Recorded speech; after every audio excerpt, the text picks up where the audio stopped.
Hello and welcome to Competology academy. तो आज हम लोग डिस्कस करेंगे कि जो सेकेंड वेव ऑफ कोरोना है वो धीरे धीरे कम तो हो रहा है, लेकिन थर्ड वेव के भी क्या चांसेस हैं और सेकेंड वेव आया भी तो क्यों आया और क्या उसमें जो कमियां रह गई थी गवर्नमेंट के तरफ से या आम जनता के तरफ से जो गलतियां हुई जिसके कारण कि सेकेंड वेव आया, और वो गलतियों को कैसे रोक कर या सुधार कर जो थर्ड वेव है उसे हम रोक सकते हैं।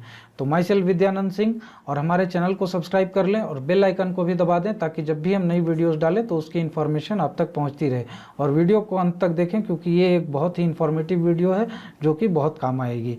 तो देखिए, सबसे पहली बात है कि जो सेकेंड वेव आया उसमें आने का जो कारण था उसमें रिप्रोडक्शन नंबर एक बहुत बड़ा फैक्टर था। रिप्रोडक्शन नंबर को मेडिकल फील्ड में आर से भी डिनोट करते हैं, जिसमें कि ये average number of new infections जो एक आदमी से हो रहे हैं, यानी कि अगर कोई एक व्यक्ति है तो वो कितने और लोगों को इन्फेक्ट कर रहा है, तो ये आर से डिनोट होता है। और ये अगर एक से ज़्यादा है तो एक व्यक्ति एक से ज़्यादा लोगों को इन्फेक्ट करेगा तो कभी भी इन्फेक्शन जो है बाकी जनता में बढ़ता जाएगा, यानी कि इन्फेक्टेड लोगों की गिनती बढ़ती जाएगी।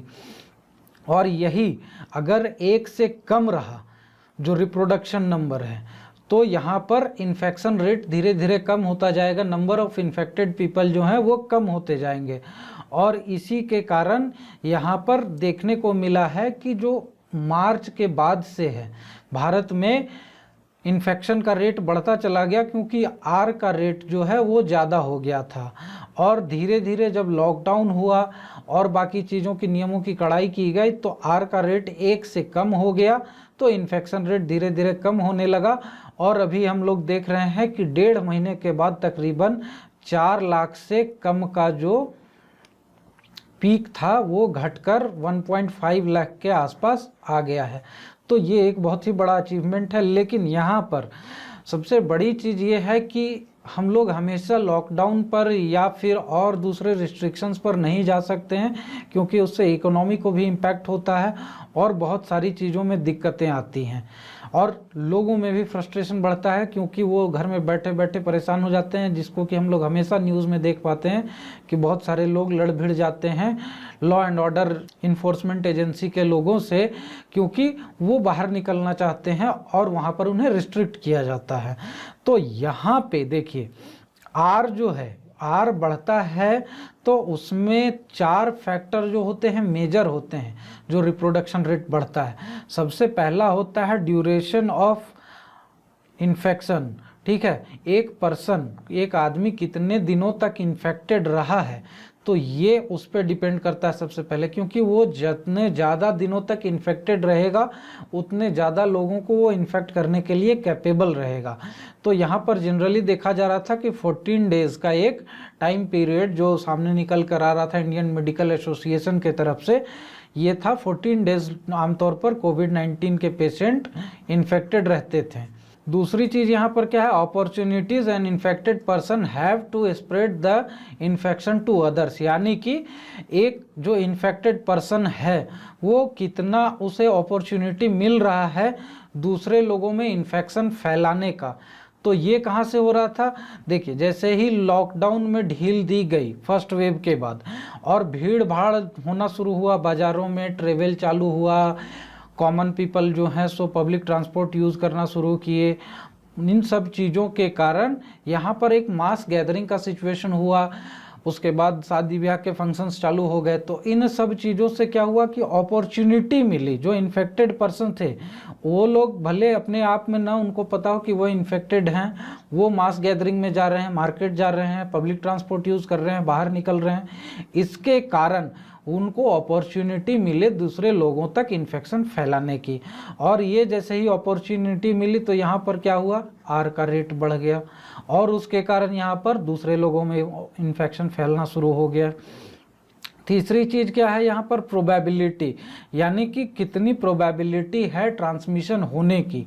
तो ट्रांसमिशन होने की प्रोबेबिलिटी को कम कैसे किया जा सकता है, सोशल डिस्टेंसिंग से, मास्क यूज़ करके, या फिर जो इन्फेक्टेड पर्सन हैं वो अगर अपने आप को क्वारंटीन कर लें तो इन सब चीज़ों से प्रोबेबिलिटी कम की जा सकती है। लेकिन यहाँ पर बहुत सारे लोग मास्क नहीं यूज़ करते हैं। पब्लिक ट्रांसपोर्ट में भी आप देखेंगे कि आमतौर पर बहुत कम लोग मास्क को यूज़ करते हैं, सोशल डिस्टेंसिंग प्रॉपरली फॉलो नहीं करते हैं। बहुत सारे लोग आप देखेंगे आम जनता में कि ऐसे भी हैं जिनको कि आप अगर कहते हैं कि आप मास्क यूज़ कीजिए या सोशल डिस्टेंसिंग मेंटेन कीजिए तो वो आपसे ही लड़ने को तैयार हो जाएंगे। तो ये एक बिहेवियरल इशू है जो कि लोग फॉलो नहीं करना चाहते, उनमें बिहेवियरल चेंजेस आ नहीं रहे हैं, जिसके कारण कि ये सेकेंड वेव ज़्यादा तेज़ी से फैला। उसके बाद यहाँ पर सेकेंड थिंग क्या है कि जो नए वेरिएंट्स निकल कर आए हैं, डेल्टा वेरिएंट हो गया जैसे, तो ये ज़्यादा ट्रांसमिसिबल है। जैसा कि लोग कह रहे हैं साइंटिफिक कम्युनिटी के कि twice then the older version. तो कोविड-19 का जो वर्जन था, इनिशियल वर्जन जो 2020 में आया था, उससे दुगनी तेज़ी से ट्रांसमिशन होता है डेल्टा वर्जन का, जो कि इंडिया और यूके में सबसे ज़्यादा पाया जा रहा है और इसीलिए यहाँ पर इन्फेक्शन का रेट धीरे धीरे बहुत तेज़ी से बढ़ गया था। तीसरी चीज़ यहाँ पर क्या है, ससेप्टिबिलिटी ऑफ अ पॉपुलेशन और सब पॉपुलेशन। तो यहाँ पर ससेप्टिबिलिटी का मतलब हुआ कि कितने लोग संक्रमण से ग्रसित हो सकते हैं। ऐसा भी है कि बहुत सारे लोगों की इम्यूनिटी इतनी मजबूत है कि वो इन्फेक्टेड पर्सन के कांटेक्ट में आने के बाद भी इन्फेक्ट नहीं होते हैं, उनमें इन्फेक्शन नहीं फैलता है। और बहुत सारे ऐसे लोग हैं जिनको कि एक बार इन्फेक्शन हुआ उसके बाद उनमें एंटीबॉडीज़ डेवलप हो गई और अब उन्हें इन्फेक्शन नहीं हो रहा है। तो ये ससेप्टिबिलिटी का इशू है। तो यहाँ पे देखा गया था जो दिसंबर में और जनवरी में, दिसंबर 2000 में एक सीरो सर्वे हुआ था, उसके बाद एक सीरो सर्वे हुआ जनवरी 2021 में, और इन दोनों में देखा गया कि लगभग 25% लोग ऐसे थे जिनमें कि एंटीबॉडीज़ डेवलप हो गई थी। लेकिन यहाँ पर इशू ये आता है कि 25% में तो डेवलप हो गई थी, बट 75% स्टिल जो थे सो रिमेनिंग थे, उनमें अभी भी एंटीबॉडीज़ डेवलप नहीं हुई थी, इसलिए वो ससेप्टेबल थे कि उनमें इन्फेक्शन फैल सकता है। उसके बाद यहाँ पर इम्यूनिटी का तो हमने डिस्कस कर लिया कि इम्यूनिटी जिनकी मजबूत है उनको इन्फेक्शन नहीं हो रहा था। तीसरी चीज़ यहाँ पर क्या है, जो वैक्सीनेशन हुआ, तो मार्च 2021 तक जो डेटा है उसमें सिर्फ 1% लोग ऐसे थे जिनको कि दोनों डोज मिल चुका था वैक्सीन का, और ये अभी जाकर भी सिर्फ 3% तक ही पहुँच पाया है जून में। तो बात यहाँ पर ये है कि जिनमें इम्यूनाइजेशन हो गया है वो कम ससेप्टेबल हैं, उनमें इन्फेक्शन फैलने की संभावना बहुत ही कम है। लेकिन यहाँ पर एक और इशू है कि जिनमें एंटीबॉडी सीरो सर्वे के हिसाब से डेवलप हो भी गई थी, वो भी पर्सन जो हैं ससेप्टेबल हैं नए डेल्टा वेरिएंट के। तो ये जो डेल्टा वेरिएंट है या नए जो वेरिएंट्स कोरोना वायरस के म्यूटेट होकर निकल कर आ रहे हैं वो ज़्यादा इन्फेक्शियस हैं, और जो इम्यूनाइज्ड पर्सन है या जिनमें एंटीबॉडीज़ डेवलप हो भी चुकी है वो भी ससेप्टेबल हैं, उनमें भी संभावना है ये इन्फेक्शन फैलने की। तो इन सब चीज़ों को लेकर यहाँ पर ध्यान देना पड़ेगा कि सेकेंड वेव के बाद थर्ड वेव के लिए हमें क्या प्रिपरेशन करनी चाहिए, और सेकेंड वेव के मेजर जो रीजंस थे फैलने के वो यही थे। अब यहाँ पर देखिए कि अब थर्ड वेव के प्रिवेंशन के लिए हम लोग क्या क्या कर सकते हैं। तो इसमें मेनली गवर्नमेंट का इनिशिएटिव है। सबसे पहले तो हमें चाहिए वेल डिजाइंड सीरो प्रिवलेंस सर्वे। सीरो प्रिवलेंस सर्वे का मतलब है कि आप ये पता लगाइए कि कितने लोगों में एंटीबॉडीज़ डेवलप हो गई है, चाहे वो इम्यूनाइजेशन के वैक्सीनेशन के थ्रू हुआ हो या फिर जो लोग इन्फेक्टेड हैं और ठीक हुए हैं उनके थ्रू हुआ हो। तो ये जब डेटा निकल कर आएगा एक एग्जैक्ट डेटा, तो हमें पता चलेगा कि कितने लोगों में इन्फेक्शन फैलने की संभावना कम है।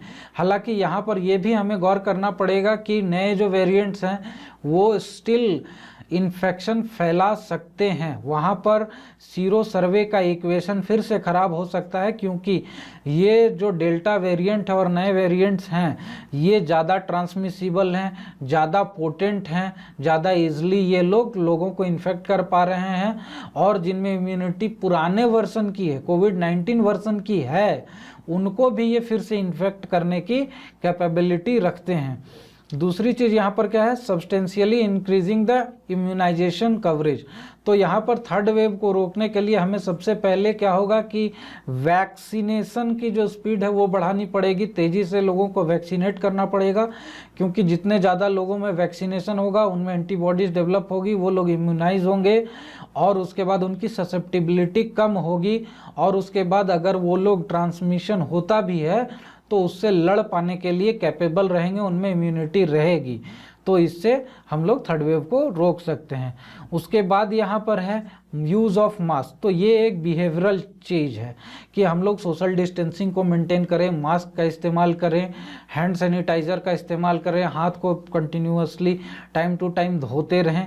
इन सब बिहेवियरल चेंजेस से भी हम लोग थर्ड वेव को रोक सकते हैं, और government time and again in सब चीज़ों के लिए रिक्वेस्ट कर रही है कि भले आपने वैक्सीन ले लिया हो, भले आप कोरोना से ठीक हो गए हो, आप में एंटीबॉडी डेवलप हो गई हो, फिर भी इन सब बिहेवियरल चीज़ों का इस्तेमाल करते रहें। ये अपनी आदत बना लें कि आप मास्क पहन कर रहे हैं, हैंड सैनिटाइज़र का यूज़ करें, हैंड वॉश का यूज़ करें, सोशल डिस्टेंसिंग मेंटेन करें। तो ये एक बहुत ही उपयुक्त चीज़ है, क्योंकि इससे हम लोग जो ट्रांसमिशन है उसको सब्सटेंशियली डिक्रीज कर सकते हैं, जिससे कि आर का रेट कम हो जाएगा। और आर का रेट जब तक 1 से कम है तभी तक जो है सो हम लोग इस ट्रांसमिशन को रोक सकते हैं और थर्ड वेव को रोक सकते हैं। देखिए ये जो 4 फैक्टर्स हैं, इन 4 फैक्टर्स में से ये कॉम्बाइंड इफेक्ट होता है आर के बढ़ने का। कोई भी एक फैक्टर को अगर हम लोग 0 कर लें तो 0 होने के बाद ये बाकी के फैक्टर्स जो हैं इनइफेक्टिव हो जाएंगे और हमारा आर का रेट भी 0 हो जाएगा। लेकिन ये प्रैक्टिकली पॉसिबल है नहीं कि हम किसी भी एक फैक्टर को 0 कर सकें। इवन जब हम लोग लॉकडाउन लगाते हैं उसके बाद भी कुछ ना कुछ कारणों से लोगों का निकलना ज़रूरी होता है, और उस केस में फिर होता है कि आर का रेट 0 नहीं हो पाता है। तो यहाँ पर आर के रेट को हम लोग लॉकडाउन के थ्रू कम तो कर लेते हैं, लेकिन उसे 0 नहीं कर सकते हैं। इसीलिए हमें बिहेवियरल चेंजेस को लाना ज़्यादा ज़रूरी है, न कि हम लोग टाइम एंड अगेन लॉकडाउन की तरफ जाएं। उसके बाद यहाँ पर है वेंटिलेशन।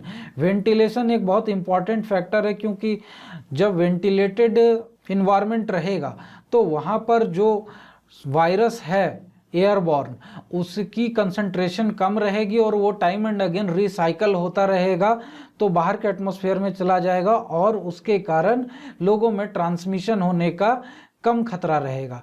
इससे वहाँ पर आर का रेट कम किया जा सकता है। तो ये सारे फैक्टर्स हैं, और यहाँ पर आगे अब क्या नया न्यूज़ निकल कर आता है इन सब चीज़ों पर वो हम बाद में फिर से डिस्कस करेंगे। हमारे सोशल मीडिया चैनल्स पर हमें फॉलो करें, हमारे वेबसाइट पर वेरियस कोर्सेज चल रहे हैं, उन्हें भी आप ज्वाइन करें। सब्सक्राइब बटन को दबा दें और बेल आइकन को भी दबा दें, ताकि जब भी हम ऐसी इन्फॉर्मेटिव वीडियोज़ डालें तो उसकी इन्फॉर्मेशन आप तक पहुँचती रहे। Thank you very much and have a nice day.